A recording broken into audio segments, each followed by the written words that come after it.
આ સાથે મહીસાગરથી સમાચાર પ્રાપ્ત થઈ રહ્યા છે। ચંદન ભરેલી ગાડી ઝડપાઈ છે, જેમાં લુણાવાડા પોલીસે ચંદન ભરેલી ગાડી ઝડપી પાડી છે।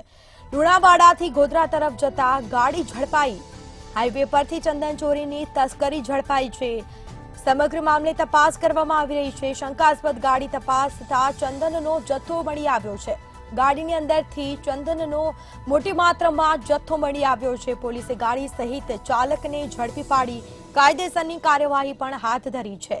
તો પોલીસે ચંદનનો જથ્થો વન વિભાગને સોંપ્યો છે। તો શંકાસ્પદ ગાડી તપાસતા અંદરથી ચંદનનો જથ્થો મળી આવ્યો છે। સમગ્ર મામલે તપાસ હાથ ધરાઈ છે। લુણાવાડા ટાઉન પોલીસ દ્વારા ગાડી ચાલકને ચંદન સાથે ઝડપી પાડવામાં આવ્યો છે। વન વિભાગે આ જથ્થો ક્યાંથી લાવવામાં આવ્યો અને ક્યાં લઈ જવામાં આવતો હતો તે અંગે પણ તપાસ હાથ ધરી છે। તો સમગ્ર મામલે તપાસનો ધમધમાટ શરૂ કરવામાં આવ્યો છે। તો વધુ વિગતો સાથે સંવાદદાતા વિશાલ સોલંકી ફોનલાઈન પર જોડાઈ ગયા છે। જી, મહીસાગરમાં ચંદન ભરેલી ગાડી ઝડપાઈ છે, કયા પ્રકારની કામગીરી કરવામાં આવી છે, શું માહિતી?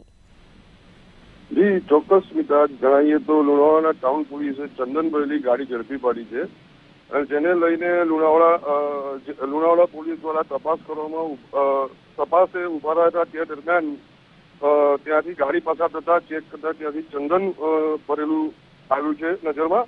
લુણાવાડાથી ગોધરા તરફ જતા હાઈવે ઉપર શંકાસ્પદ ગાડીની તપાસ કરતા ચંદનનો જથ્થો મળી આવ્યો છે। લુણાવાડા ટાઉન પોલીસ દ્વારા ચાલકને સાથે રાખી ઝડપી પાડ્યો અને જિલ્લા હાઈવે ઉપરથી પસાર થતી ગાડીમાંથી ચંદન ચોરી તસ્કરી ઝડપાતા ચકચાર મચી ગઈ છે। ચવેરા ગાડીમાં નાના નાના ટુકડા કરી ચંદન લઈ જતા ગાડીના ચાલક રમેશભાઈ ઠાકોરને ઝડપી પાડ્યો છે।